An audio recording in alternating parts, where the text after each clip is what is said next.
예수께서 말씀하셨다. 이 물을 마시는 사람은 다시 목마를 것이다. 그러나 내가 주는 물을 마시는 사람은 영원히 목마르지 아니할 것이다. 내가 주는 물은 그 사람 속에서 영생에 이르게 하는 샘물이 될 것이다. 참되게 예배를 드리는 사람들이 영과 진리로 아버지께 예배를 드릴 때가 온다. 지금이 바로 그때이다. 아버지께서는 이렇게 예배를 드리는 사람들을 찾으신다. 하나님은 영이시다. 그러므로 하나님께 예배를 드리는 사람은 영과 진리로 예배를 드려야 한다. 아멘. 우리 다 같이 앞에 화면을 보고 사도신경으로 신앙 고백하겠습니다. 나는 전능하신 아버지 하나님 천지의 창조주를 믿습니다. 나는 그의 유일하신 아들 우리 주 예수 그리스도를 믿습니다. 그는 성령으로 잉태되어 동정녀 마리아에게서 나시고 본디오 빌라도에게 고난을 받아 십자가에 못 박혀 죽으시고 장사된 지 사흘 만에 죽은 자 가운데서 다시 살아나셨으며 하늘에 오르시어 전능하신 아버지 하나님 우편에 앉아 계시다가 거기로부터 살아있는 자와 죽은 자를 심판하러 오십니다. 나는 성령을 믿으며 거룩한 공교회와 성도의 교제와 죄를 용서받는 것과 몸의 부활과 영생을 믿습니다. 아멘.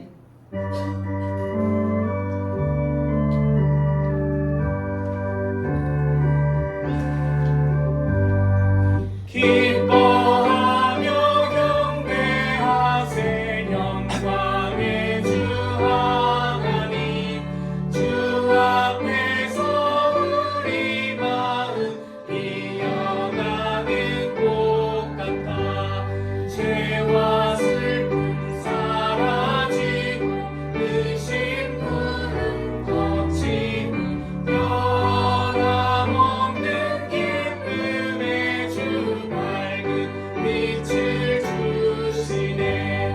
땅과 하늘 만물들이 주의 솜씨를 내고 별과 천사 노래소리 끊임없이 들어온다.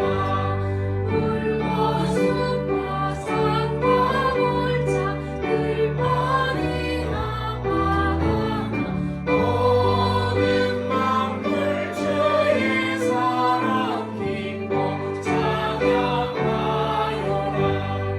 우리 주는 사랑이요 복의 근원이시니 삶이 기쁜 샘이 되어 바다처럼 넘치네. 아버지의 사랑 안에 우리 모두 형제니 서로 사랑하게 도와주시옵소서. 새벽별의 노래 따라 힘찬 찬송 부르니 주의 사랑 줄이 되어 만만되게 하시네. 노래하며 행진하여 싸움에서 이기고 승전가를 높이 불러 주께 영광 돌리세. 아멘. 우리 성시교독을 우리 어른들과 다음 세대가 함께 하겠습니다. 우리 파란색 글씨는 MZ 세대들이 읽어주시고요. 네, 검정색은 우리 어른들이 읽겠습니다.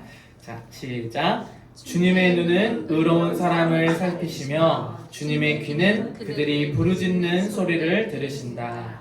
주님의 얼굴은 악한 일을 하는 자를 노려보시며 그들에 대한 기억을 이 땅에서 지워버리신다. 의인이 부르짖으면 주님께서 반드시 들어주시고 그 모든 재난에서 반드시 건져주신다. 주님은 마음 상한 사람에게 가까이 계시고 낙심한 사람을 구원해 주신다. 의로운 사람에게는 고난이 많지만 주님께서는 그 모든 고난에서 그를 건져 주신다. 뼈와 땀이 하나하나 모두 지켜주니 어느 하나도 부러지지 않는다. 악인은 그 악함 때문에 끝내 죽음을 맞고 의인을 미워하는 사람은 반드시 마땅한 벌을 받을 것이다. 주님은 주님의 종들의 목숨을 건져 주시니 그를 피난처로 삼는 사람은 정죄를 받지 않을 것이다. 아멘.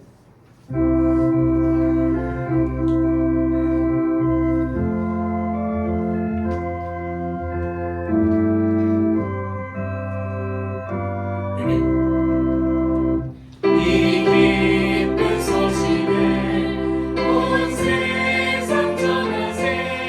큰 환난 고통을 당하는 자에게 주 믿는 성도들 다 전할 소식은 성령이 오셨네. 성령이 오셨네. 성령이 오셨네. 내 주님 보내신 성령이 오셨네. 이 기쁜 소식을 온 세상 전하세. 성령이 오셨네. 만왕의 왕께서 저 사로잡힌 자 다 구원하시고 참 자유 주셨네.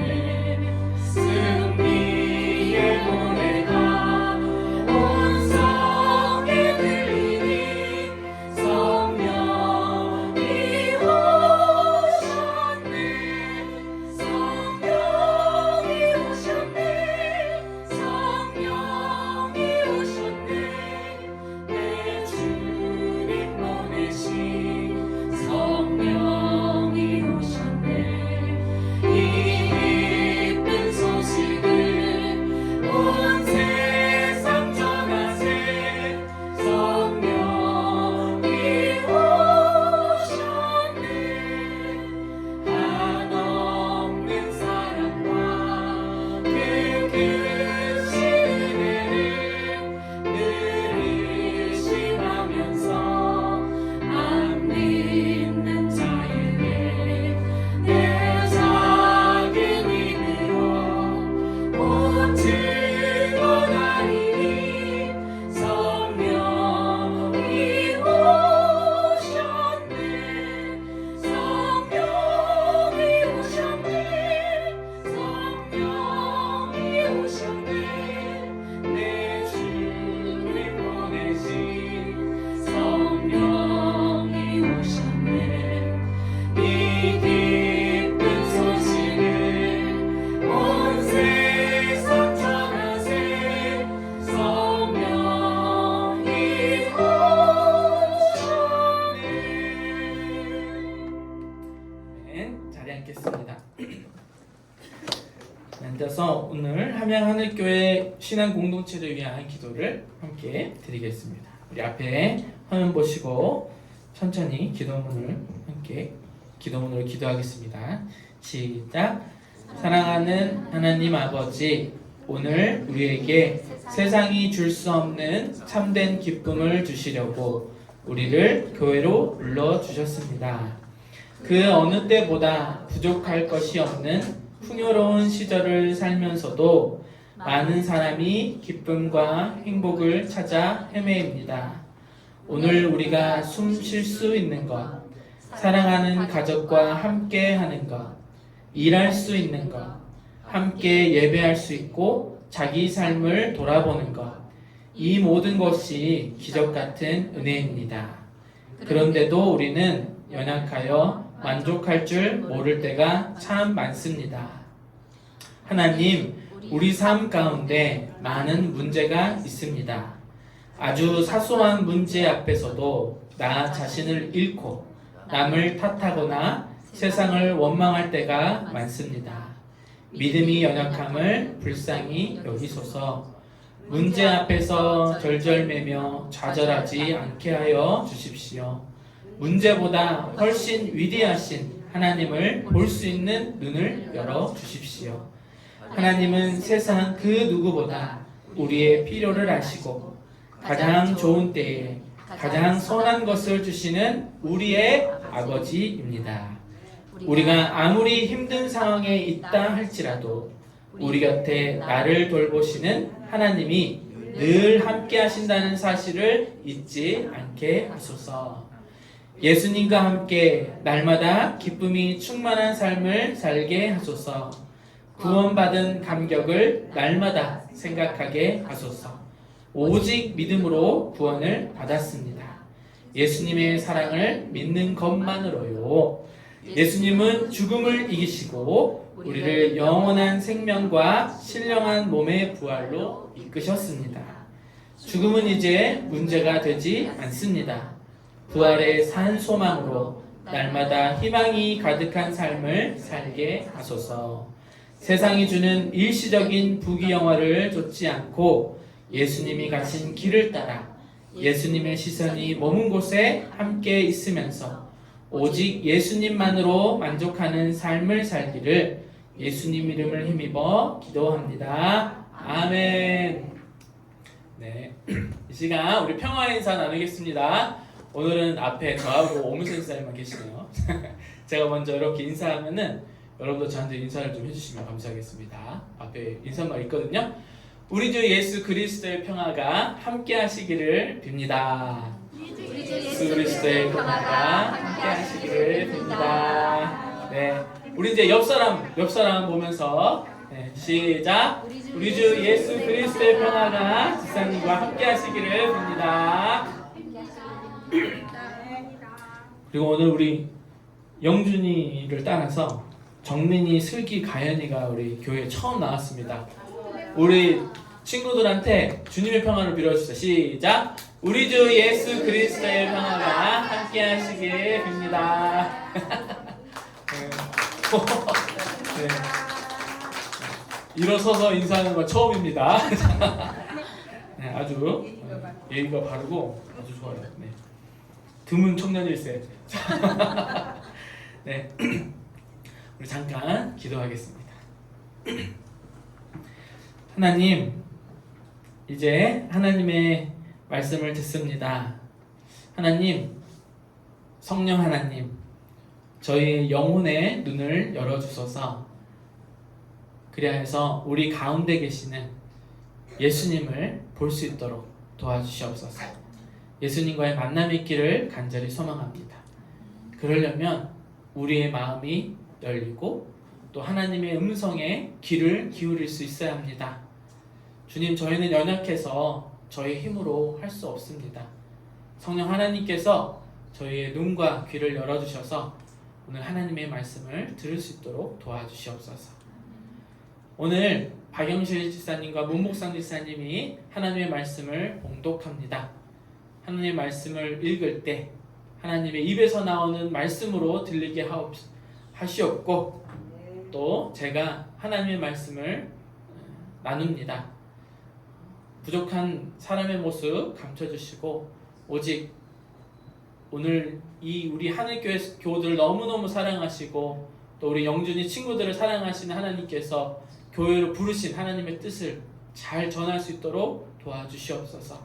하나님과 깊은 만남 있기를 간절히 소망하며 예수님 이름으로 기도합니다. 아멘.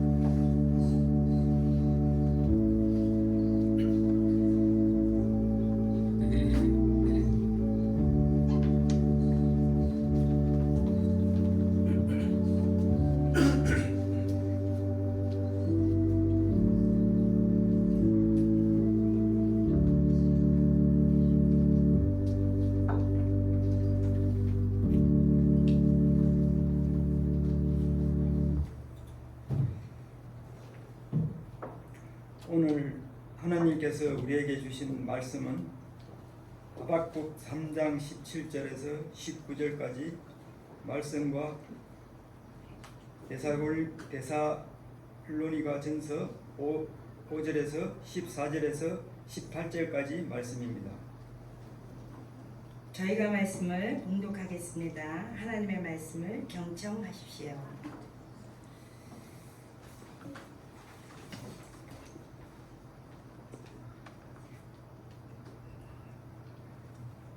무화과나무에 과일이었고 포도나무에 열매가 없을지라도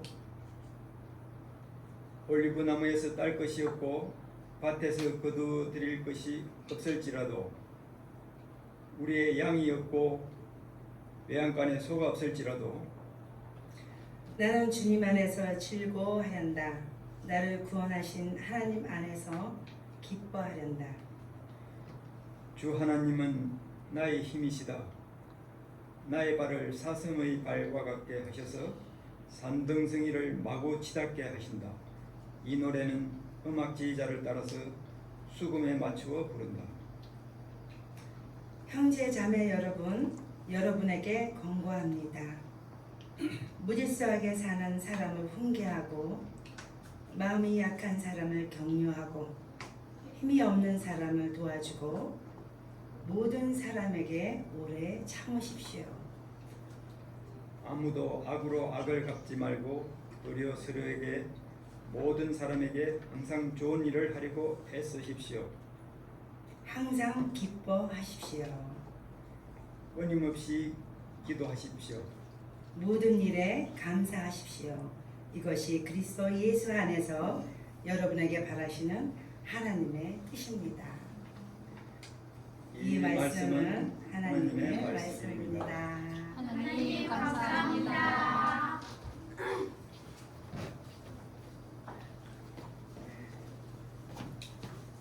항상 매주 엄마하고 아이하고 아빠하고 아이하고 말씀 읽다가 부부가 함께 오늘 처음으로 읽었습니다.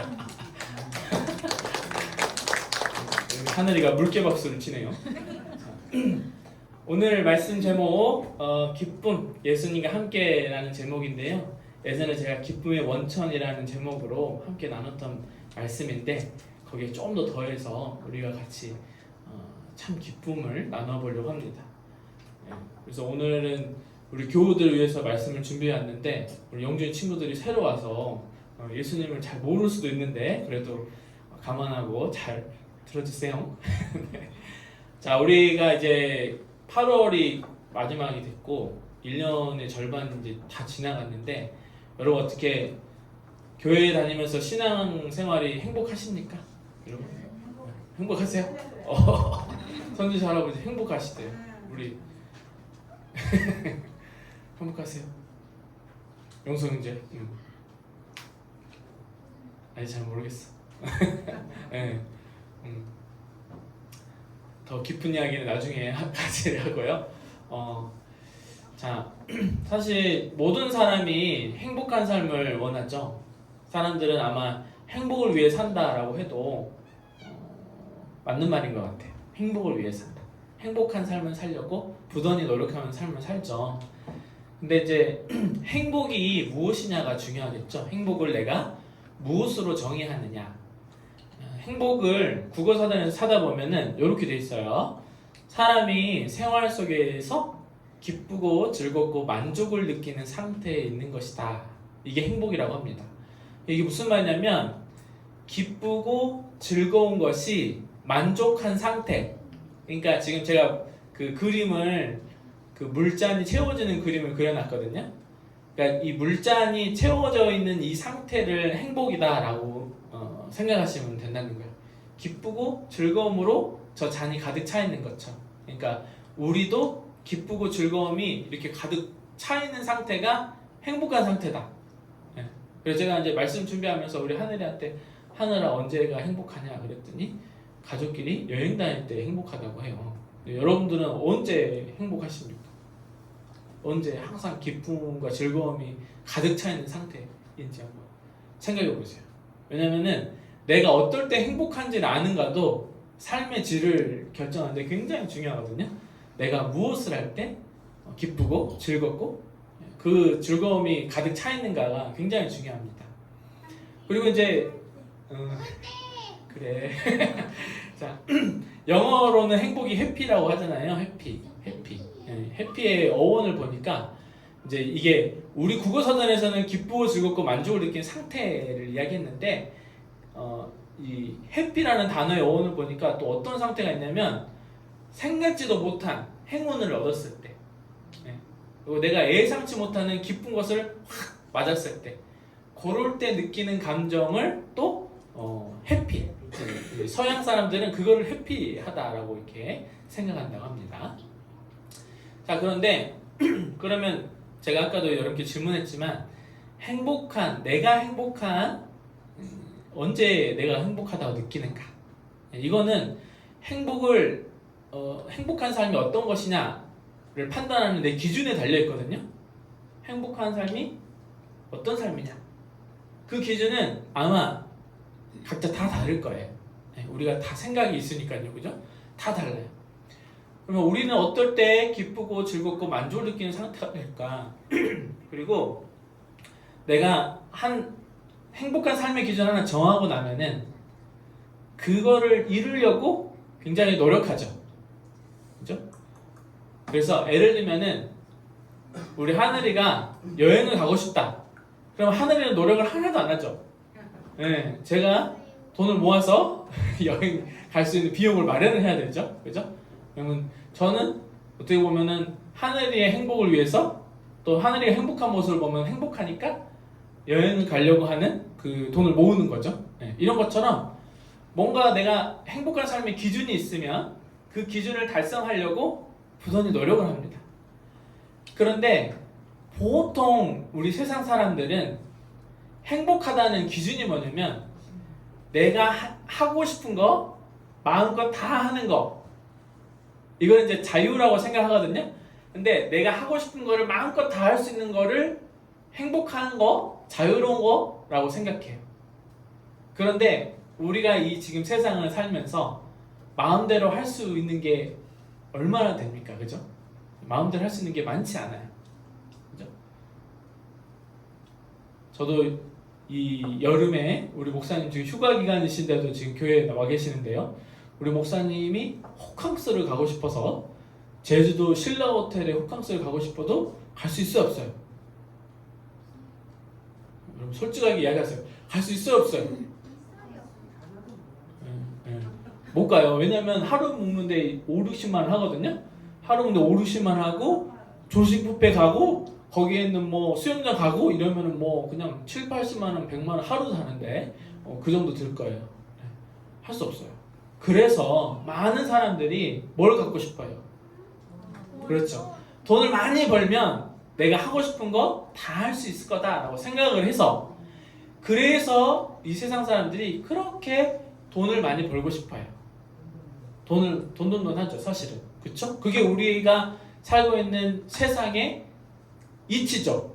그죠? 이건 우리가 인정해야 돼요. 우리가 살고 있는 세상이 그래요. 내가 하고 싶은 거 다 하려면은 돈이 필요한데 어떻게든 돈을 많이 모으면 내가 하고 싶은 만큼 할 수 있겠지 라고 생각해요. 그래서 돈이나 물질로 채워 넣으면 행복해질 수 있다고 생각해요. 그래서 행복해지고 싶은 사람들이 토요일마다 뭘 기다려요? 로또 당첨 시간을 기다립니다. 일주일 동안 월요일부터 로또 딱 사가지고 일주일 동안 행복한 생각을 하는 거지. 내가 1등 하면은 뭘 할까 하면서 생각을 하다가 토요일날 당첨 딱 됐는데 이제 꽝 되면은 아쉽다. 그러나 월요일날 또 사지. 또 사고 일주일 동안 또 즐거운 상상을 하면서, 그죠? 네, 이렇게 살아가는 거야. 자, 근데 이제 우리 교회 이야기를 해봅시다. 여러분도 행복한 삶을 원하시잖아요, 그죠? 여러분도 행복한 삶을 원하시고, 또 중요한 건 우리 하나님께서도 여러분이 행복한 삶을 살길 원하세요. 행복하고 즐겁고 항상 기뻐하는 삶을 사는 것을 우리 하나님도 원하세요. 우리도 기뻐하는 삶을 원하지만 하나님도 원하신다는 거예요. 근데 무엇이 우리에게 기쁨에 충만한 상태를 만드는가를 우리가 생각할 수 있어야 돼요. 과연 로또를 월요일에 해놓고 일주일 동안 무엇을 할까 상상하면서 즐거움에 빠지는 것이 그게 하나님이 원하시는 기쁨일까? 또 한번 생각해 봐야 돼요. 그죠? 네. 자, 그래서 오늘 우리 같이 한번 생각해 보자고요. 세상 사람들이 말하는 행복의 조건들이 있잖아요. 아주 상식적인 거 뭐 있어요? 돈 많이 벌고 건강하고 자식 잘 되고 그죠? 그 다음에 가족도 다 건강하고 또 차 좋고 집 좋고 내가 원하는 거 하고 싶을 때 아무 때나 가서 할 수 있는 그런 이제 요즘 젊은이들 사이에서는 그게 뭐 노마드 인생이라는 건가? 그런 말이 있어요. 예, 뭐 이렇게 뭐 막 열심히 일을 하지 않아도 수입이 자동으로 생겨가지고 자기가 하고 싶은 걸 하는 삶. 이렇게 되면은 과연 행복할까? 진짜 행복할까? 뭐 어떠신가요? 응? 돈 많이 벌면 좋죠, 그죠? 자식 잘 되면 당연히 좋죠. 네. 건강하면 좋죠, 그죠? 로또 1등한 데도 한 3등만 돼도 좋죠, 그죠? 네. 심지어 5등만 돼도 좋아요. 5천원만 돼도 좋아요, 그죠? 자, 그런데 이 물질로 채우는 기쁨은 뚜렷한 특징이 있어요. 뭐냐면 좋죠. 네. 돈 잘 벌고 건강하고 자식 잘 되고 집 좋고 차 좋고 다 좋아요. 좋거든요. 근데 중요한 건 좋은 만큼 허무함도 함께 와요. 무슨 말이냐? 여러분 집이 아무리 좋은 집에 살아도 모르겠어요. 제가 좋은 집에 안 살아봐서 모르는 것 같아요. 아무리 좋은 차를 타도 그 차의 좋음이 얼마나 갈까요, 여러분? 저도 뭐 그렇게 막 좋은 차를 타본 적이 없어가지고 차 좋으면 좋은데 처음에 멋진 차가 딱 오면은 기분이 좋죠. 찢어지겠죠.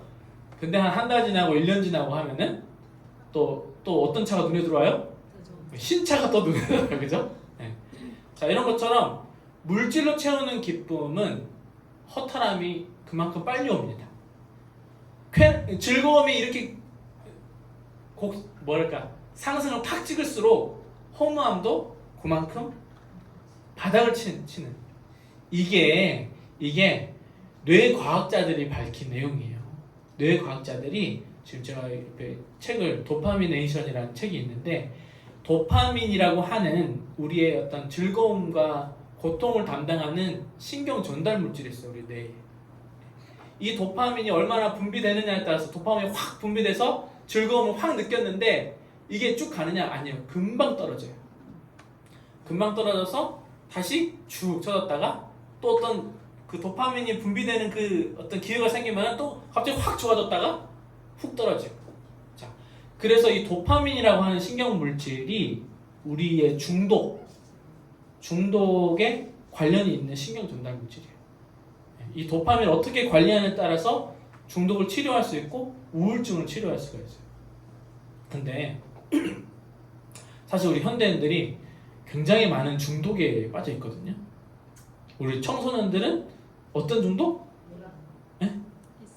SNS 중독. 아니 게임 중독 아니에요. SNS 중독. 우리 어른들은 아직도 게임 시대 생각하고 있어. 우리 아들은 이제 스마트폰에 인스타나 SNS를 보면서 이제 그게 이제 숏폼 콘텐츠라고 그래가지고 이 숏폼 콘텐츠의 원리가 뭐냐면 짧은 시간 안에 즐거움과 만족감을 주는 거예요. 팍팍팍. 근데 이 시간이 5분을 남는 1분 내에 그걸 해결해야 돼요. 이걸 전부 다 누가 설계했느냐? 이 도파민 시스템을 연구한 사람들이 우리 청소년들이 스마트폰을 오래 보면 오래 볼수록 누가 돈을 벌게 해요? 인스타, 메타라는 회사가 돈을 벌어요. 왜냐면 화면 노출하는 동안에 광고 수익을 벌거든요. 네, 그래서 유튜브도 어른들 유튜브 많이 보시죠? 유튜브도 보면은 이렇게 볼 거 없나 이렇게 쭉 넘겨보면 계속 컨텐츠가 올라오죠? 네, 이것도 다 저기 미국에 있는 천재들이 다 설계해 놓은 거예요. 여러분들이 옛날에는요 인터넷 페이지를 보면은 올리다가 딱 멈추고 그 다음 페이지를 가는 걸 눌러야지 화면이 바뀌었어요. 근데 지금은 무한 스크롤이에요. 올리면 계속 나와요. 이것도 저기서 설계를 다 한 거예요. 뭐 하려고? 그렇죠. 네. 그래서 여러분들이 스마트폰을 보는 시간 동안에 여러분들은 모르겠어요. 짧은 만족감을 느낄지 모르겠지만 저희 회사들한테 돈을 지금 주고 있는 거예요. 어쨌든 그런 것들 전부 다 도파민 시스템 활용해서 우리 청소년들 SNS 중독. 또 우리 여성분들은 자백하시네요. 네, 쇼핑 중독. 네, 쇼핑 중독. 쇼핑도 마찬가지예요. 쇼핑도 무한 스크롤이 있죠? 무한 스크롤 있어요. 그리고 여러분들이 무슨 검색을 하느냐에 따라서 맞춤형 검색으로 올려져요. 여러분들 언제 그냥 검색만 했는데 쇼핑몰 앱에 들어가면 그게 딱 떠요. 연관 검색으로. 이게 전부 다 도파민 시스템을 이용한 거예요. 그래서 이 도파미네이션이라고 하는 책을 쓴 사람이 현대 사회를 쾌락 과잉 시대라고 불러요. 쾌락 과잉 시대. 근데 중요한 건 쾌락만 있지만 도파민 시스템이 말하는 건 뭐냐면 쾌락이 있는 만큼 뭐가 있다고요? 허무와 허탈감이 함께 있다는 거예요. 자, 그래서 우리 전도서에 보면은 이런 말이 있죠? 우리 같이 읽어봐요. 큰 글씨 시작. 헛되고 헛되다 모든 것이 헛되다. 제가 이런 말 하면은 아무도 와닿지 않아. 근데 삼성 이재용 부회장이 갑자기 여기 와갖고 헛되고 헛되다 모든 것이 헛되다 그러면 뭔가 좀 그렇죠? 예. 근데 중요한 건 이 전도서를 우리는 누가 썼다고 알고 있어요? 솔로몬 왕이 썼다고 알고 있죠. 솔로몬 왕은 이스라엘 왕 중에서도 가장 영화로운 시대, 통일의 시대에서 가장 나라가 강성할 때의 왕이잖아요. 누릴 건 다 누린 사람이에요. 하고 싶은 거 다 할 수 있다는 사람이에요. 그런데 그 사람이 결론 다 해봤는데 결론이 뭐라고요? 헛되고 헛되다 모든 것이 헛되다라고 합니다. 자, 이 말은 세상 그 어떤 즐거움도 반드시 먼지처럼 사라지고 만다는 거예요. 세상의 어떤 즐거움도. 그리고 즐거움이 크면 클수록 뭐가 더 심해요? 허탈감이 더 심해요. 그래서 아까 제가 자식이 잘 되면 좋다 했잖아요. 이제 좀 목사님께서 이 말을 하는 게 좀 그런데 자식을 너무 의지하면 안 돼요. 아니 진짜 무슨 말이냐면 자식한테 너무 기대하고 자식이 잘 됐다고 너무 기뻐하면 나중에 혹시라도 자식이 뒤통수를 치거나 또는 자식이 서운하게 하면은 그만큼 뭐가 더 커요? 허탈감이 더 큰 거예요. 자식 새끼 키워봤자 하나도 소용없더라. 서운함이 더 크고 또 빈둥지 증후군이라 그래서 자식을 너무너무 아끼다가도 자식이 이제 나중에 성인이 돼갖고 밖에 나가면 뭐가 커져요? 허탈감이 커지는 거예요.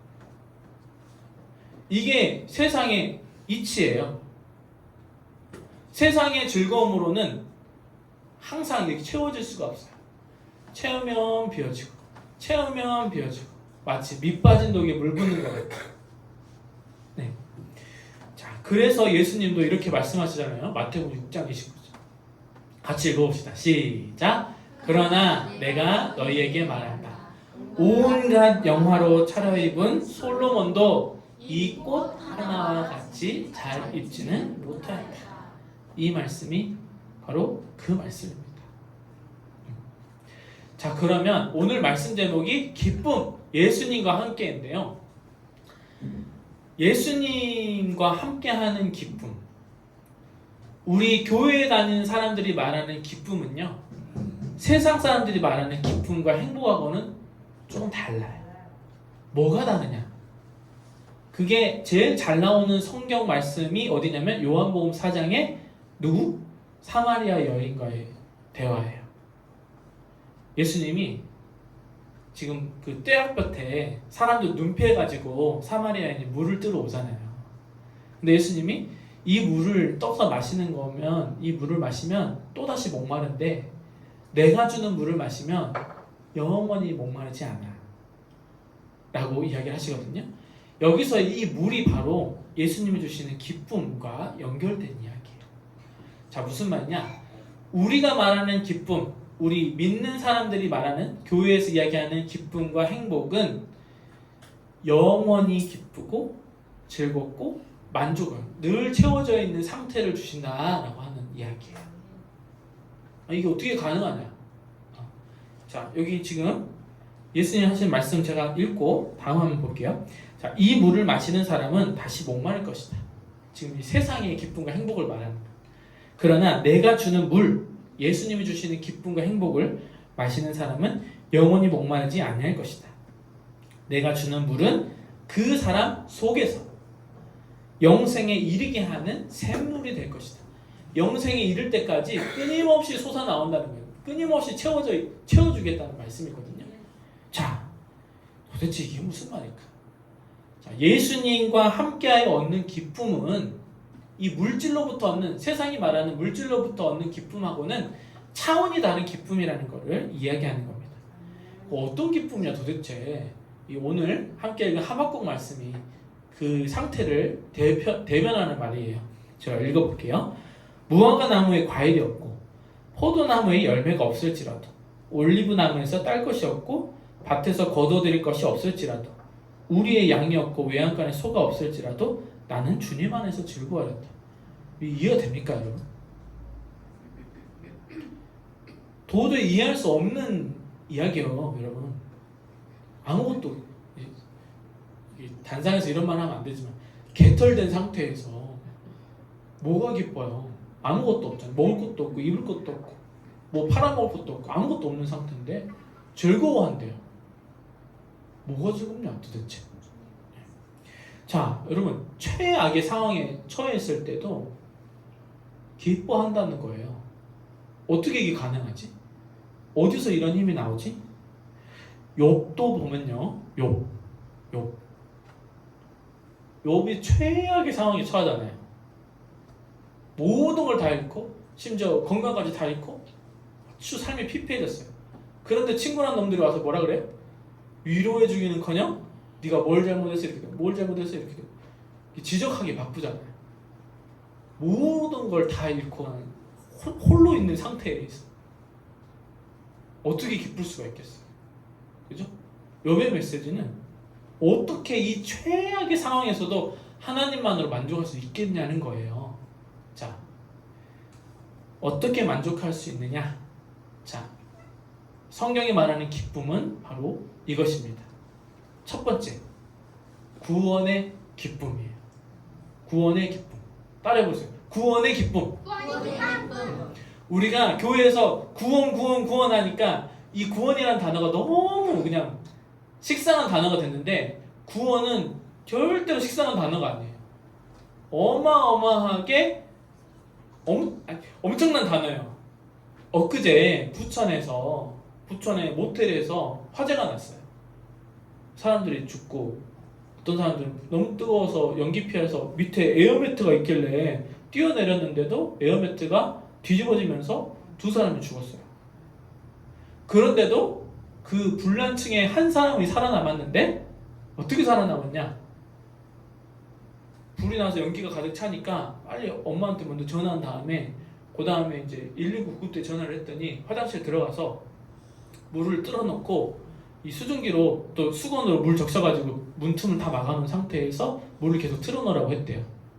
그래서 결국에는 그 상황에 거기서 계속 버티고 있다가 이제 소위 존버하다가 구급대원들이 와가지고 구해준 거예요.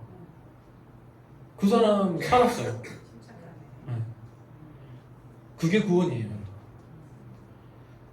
완전히 죽을 수밖에 없는 상황인데 그거를 구해준 거예요. 그 사람 얼마나 기쁘겠어요. 그죠? 그게 구원이에요. 우리 교회에서 구원 하니까 구원이 그냥 무슨 그 오토바이 부항부항처럼 그렇게 생각하는데 구원은 그게 아니에요. 진짜 죽을 상황에서 건져내신 거예요. 누가? 예수님이 건져내신 거예요. 그래서 하박국 이 저자가 아무것도 없어. 개털된 상태인데도 기쁠 수 있는 것은 누가 구원하십니까? 하나님 구원하십니다.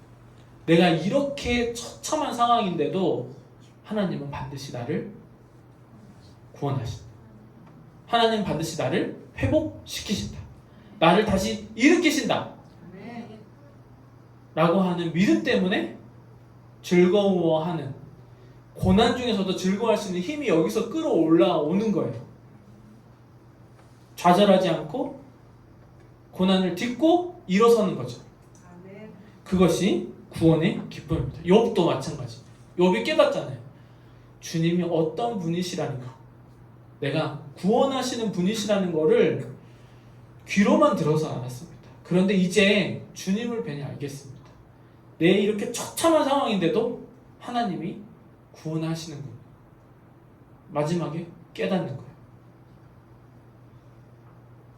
구원하시잖아요, 실제로.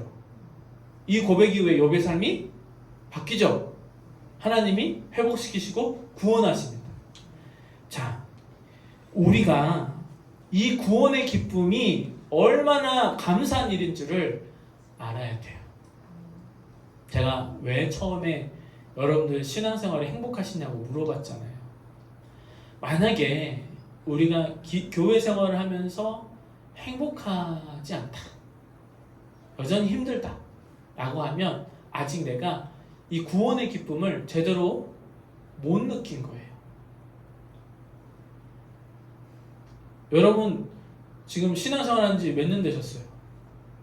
연수가 더해지면 더해질수록 원래 사람은 즐거움이 있잖아요. 길지 않아요. 우리 결혼 연애할 때 그러잖아요. 뭐 씌었다고 눈에? 콩깍지 씌었다고 그러잖아요. 아무리 좋아도 연애 감정은 아무리 그래도 1년은 안 가는 것 같아요. 그다음부터 이제 정으로 사는 거죠. 이제 친구다 부르고. 예. 그러고 살잖아요. 아무리 사랑이라고 해도 그게 길지 않다고요. 하지만 여러분 신앙생활 지금 몇십 년 하신 분들 여기 다 계시잖아요. 왜 그렇게 하세요? 신앙생활의 원천이 뭐죠? 구원의 기쁨. 예수님 만나고 내가 구원을 얻었다고 하는 이 기쁨 때문에 38도가 되는 이 무더위 속에서도 어디 나와요? 교회에 와요. 세상 사람들이 이해 못하죠. 지금 다 이 주말에 토요일날 주 5일째 돼가지고 다 놀러가는 이 시대에 왜 교회 가갖고, 세상 사람은 다 그렇게 생각해요. 근데 여러분 교회 오시잖아요. 왜 오세요? 구원의 기쁨 때문에. 자, 이 구원의 기쁨이 하나 더 우리에게 기쁜 건 뭐냐면, 어떤 자격이나 이런 거 없이 오직 무엇으로만? 믿음으로만. 돈으로도 안 되고 뭣도 안 되고 아무것도, 아무 조건 없이 그냥 오직 믿음으로만 우리를 구원하셨다는 거. 이 구원의 기쁨. 그래서 우리가 이 시간에 한번 돌아봤으면 좋겠어요. 우리의 태도를 돌아봤으면 좋겠어요. 신앙하는 태도. 우리의 기쁨이 어디서 오느냐? 구원의 감격에서 온다.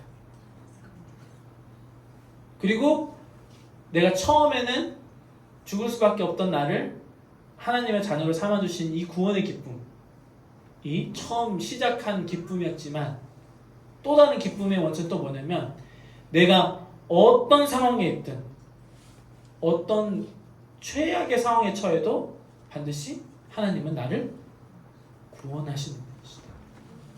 그 구원하시는 하나님이 나와 함께 하신다 라고 하는 것이 우리의 기쁨의 원천이 되는 거예요. 이걸 꼭 기억하셔야 돼요. 세상 사람들은 바깥에서 뭘 채워야지 기뻐진다고 생각하는데, 우리는 이미 우리 안에 기쁨이 있어요. 우리 안에 계시는 성령 하나님이 우리가 구원의 기쁨을 생각하면서 묵상할 때마다 우리의 기쁨을 채워주십니다. 자, 두 번째, 이것도 굉장히 중요한데, 부활의 산 소망이 기쁨의 또 원천이에요. 부활. 여러분, 우리 기독교 신앙의 핵심은 어떻게 보면 이 부활이에요. 부활. 과학자들은 뭐라 그래요?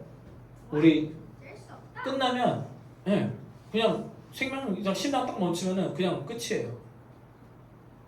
그러면 왜 장례식 하고 안 믿는 사람들 왜 또 제사 지내고 그래요? 끝이잖아요. 없는 거예요. 그 다음이 없는 거예요. 그런데 왜 그래요? 그죠? 우리 인간은 오랫동안 죽음 이후에는 어떠한가를 끊임없이 생각해왔던 존재들이에요. 근데 과학자들이 갑자기 나와갖고 그냥 심장 멈추면 끝이야 라고 말하는데도 사람들은 이제 과학자들의 말을 더 잘 믿죠. 근데 어쨌든 자, 부활의 산소망이 왜 중요하냐면 부활신앙, 우리 부활신앙이라고 하잖아요. 부활신앙이 우리의 이 행복과 우리 신앙의 삶의 질을 바꿉니다. 무슨 말이냐? 이제 일단 고린도전서 15장 14절을 같이 읽어봅시다. 시작. 그리스도께서 살아나지 않으셨다면 우리의 선포도 헛되고 우리의 믿음도 헛될 것입니다.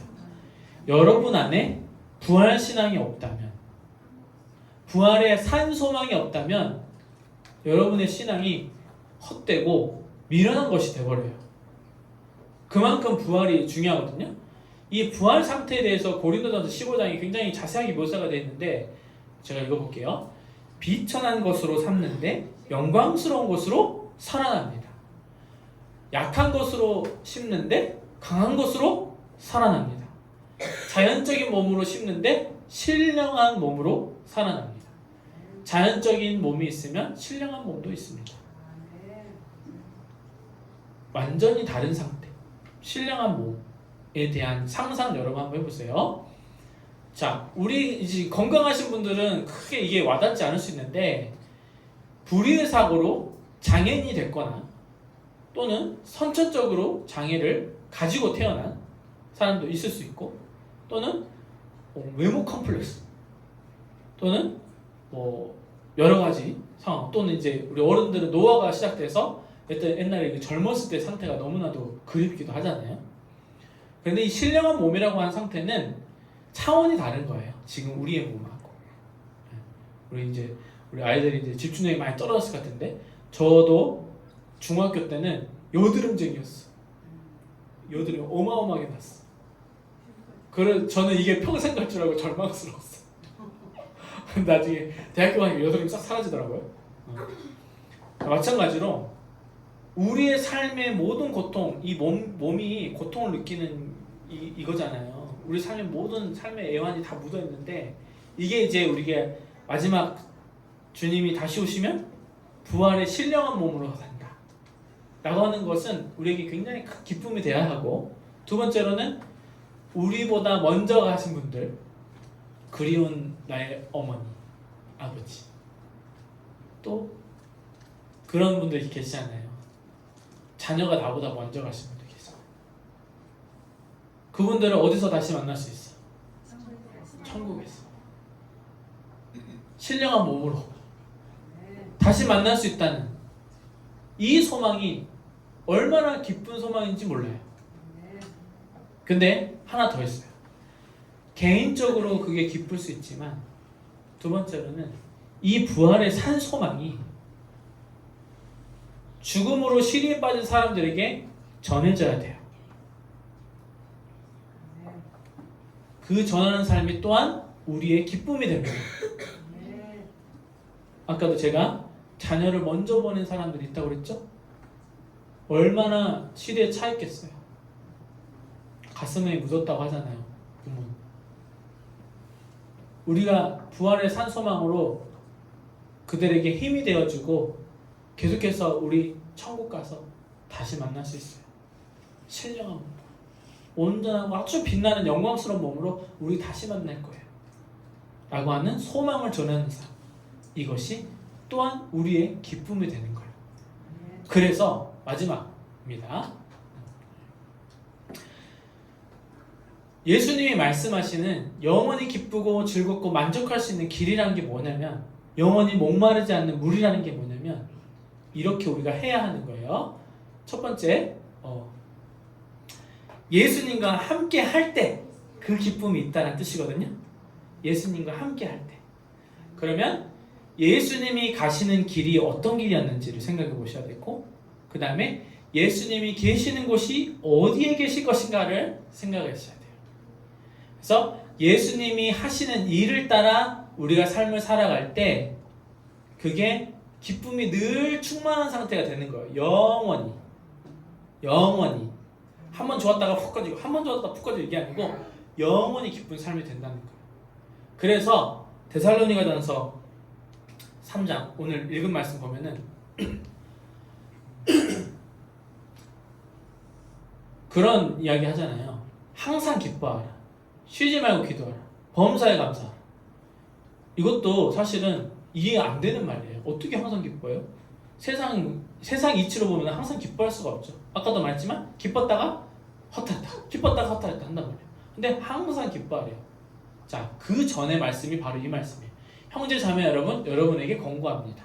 무질서하게 사는 사람을 홍계하고 마음이 약한 사람을 격려하고 힘이 없는 사람을 도와주고 모든 사람에게 오래 참으십시오. 아무도 악으로 악을 갚지 말고 도리어 서로에게 모든 사람에게 항상 좋은 일을 하려고 애쓰십시오. 이게 여러분 도덕적 교훈이 아닙니다. 이 말씀은 그리스도 안에서 예수님과 같이 하라는 뜻이에요. 예수님 뭐 하셨어요? 예수님 뭐 하셨죠? 무질서하게 사는 사람들에게 하나님의 말씀을 가르치시고 연약한 사람들, 귀신 들린 사람들, 병마에 시달리는 사람들 찾아가서 고쳐주시고 그들에게 힘을 주시고 연약한 사람을 격려하시고 그죠? 예수님의 사역이잖아요. 항상 기뻐할 수 있는 거는 뭐냐면 예수님이 하시는 일을 하라는 거예요. 그러면 자 예수님이 가시는 길을 가자. 어떤 길을 가느냐? 선교하는 삶을 살자. 선교하는 삶이란 구원하고 구제하는 삶을 살자. 나만 좋자고 살지 말고 구원하고 구제하는 삶을 살자. 두 번째, 예수님이 계시는 곳이 어디냐를 민감하게 볼 수 있어야 돼요. 병든 사람, 약한 사람, 고통당한 사람 가운데 계시는 예수님을 우리가 볼 수 있어야 돼요. 그러려면 우리가 뭘 해야 되느냐? 타인의 즐거움과 고통에 민감하게 반응할 수 있어야 돼요. 여러분, 나와 우리 가족 외에 타인의 아픔과 즐거움에 깊이 공감할 수 있어야 된다는 말이에요. 로마서 12장 15절 같이 읽읍시다. 시작. 기뻐하는 사람들과 함께 기뻐하고 우는 사람들과 함께 우십시오. 우리 사회에 기뻐하는 사람들과 함께 기뻐하는 건 우린 잘해요. 언제? 축구할 때, 올림픽 할 때, 그건 잘해. 두 번째, 우는 사람들과 함께 오는 거는 잘 못해요. 지금 당장 우는 사람들하고 같이 우고 싶은데 옆에 사람들 뭐라 그래요? 뭔 당이 하는 거요? 하면서 갑자기 정치적인 이야기를 막 해요.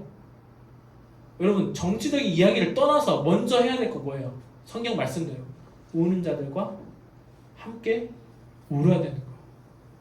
자식 있는 부모가 원통이 하면은 함께 울어줘야 되는 거예요.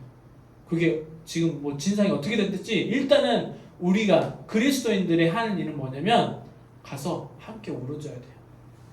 그 속에 예수님이 주시는 기쁨이 있어요. 그래서 기독교의 기쁨은 슬픔의 반대말이 아니에요. 슬픔 속에 있어요. 고난 속에 있어요. 어디에나 있어요. 어떨 때? 예수님이 계시는 곳에 함께 있을 때. 그게 우리의 기쁨의 원천입니다.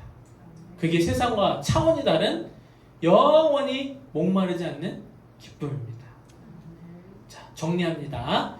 행복한 삶은 예수님 안에 있습니다. 예수님과 함께 할 때 영원한 참 기쁨을 누립니다. 그러려면 구원의 은혜를 전하는 선교적인 삶을, 선교하는 삶을 살아야 합니다. 기뻐하는 사람과 함께 기뻐하고 우는 사람과 함께 울어야 합니다. 그리고 그리스도 안에서 부활의 산 소망으로 함께 해야 합니다. 예수님이 가시는 길을 가고 계시는 곳을 찾아가면, 그러면 예수님과 함께 겸손히 행하면 우리에게 영원한 기쁨이 샘물처럼 솟아날 것입니다. 네. 기도하겠습니다. 하나님은 저희가 행복한 삶을 살기를 원하십니다. 그런데 세상 사람들은 기쁨과 행복이 하나님으로부터 오는 것보다는 세상의 물질적인 것으로 채우려고 합니다. 주님, 우리에게 그런 것들을 분별할 수 있는 지혜를 더하여 주십시오. 오늘 주신 말씀을 우리의 심장에 새겨서 우리의 기쁨이 어디서부터 오는지, 또 하나님이 주신 기쁨을 누리려면 우리가 무엇을 어떻게 해야 하는지를 알았습니다. 주님, 겸손하게 예수님과 늘 동행하는 삶을 살겠습니다. 성령 하나님, 우리를 도와주시고 인도하여 주시옵소서. 예수님 이름으로 기도합니다. 아멘. 이 말씀 따라 사는 동안 지치지 않게 하시고, 이 말씀 따라 사는 동안 주님 나라 이루소서.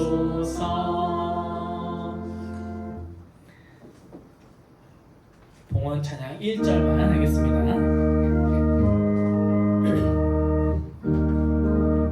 앉아서 하세요. 주님 주신 거룩한 날, 기쁨으로 주 앞에 와 기도하고 찬양하며 주께 경배 드립니다. 내게 주신 귀한 물질 하나님께 드리오니, 기뻐 받을 제물로서 연락되게 하옵소서.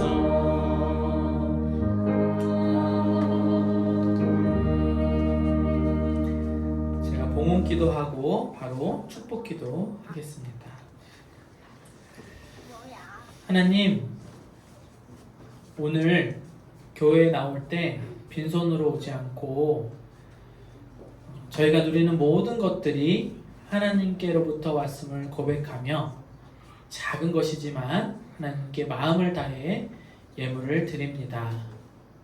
하나님, 저희가 드린 이 예물이 하나님께서 이 세상을 돌보고 살피실 때에 필요한 곳에 쓰임 받을 수 있도록 인도하여 주시옵소서. 하나님, 저희는 비록 작은 물질을 하나님께 감사하는 마음으로 드리지만 저희의 이 작은 마음이 하나님께서 정말 많은 생명을 살리시는데 쓰임 받을 수 있다는 그 감격으로 하루하루를 기쁨으로 살아갈 수 있도록 도와주시옵소서. 주님의 것을 늘 구분하여 드리는 우리 소중한 마음들이 있습니다. 주님께서 더욱더 많이 나누고 또 더욱더 하나님께 많이 감사할 수 있는 복을 내려 주시옵소서. 그래서 더욱더 우리 가운데 나눔이 풍성해지고 또 나눔과 성교하는 삶 가운데 우리의 기쁨이 충만할 수 있도록, 우리 함양하늘교회의 기쁨의 잔이 넘쳐 흐를 수 있도록 축복하여 주시옵소서.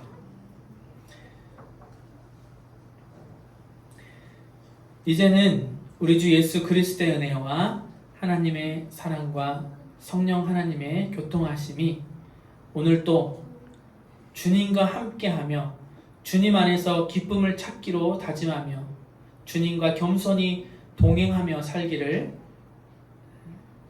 다짐하는 우리 사랑하는 함양하늘교회 교우들과 그들의 가정과 사업장 위에, 그리고 오늘 처음으로 우리 교회에 함께 예배하는 정민이, 슬기, 가연이 위해 영원토록 함께하여 주시기를 간절히 축원하옵나이다.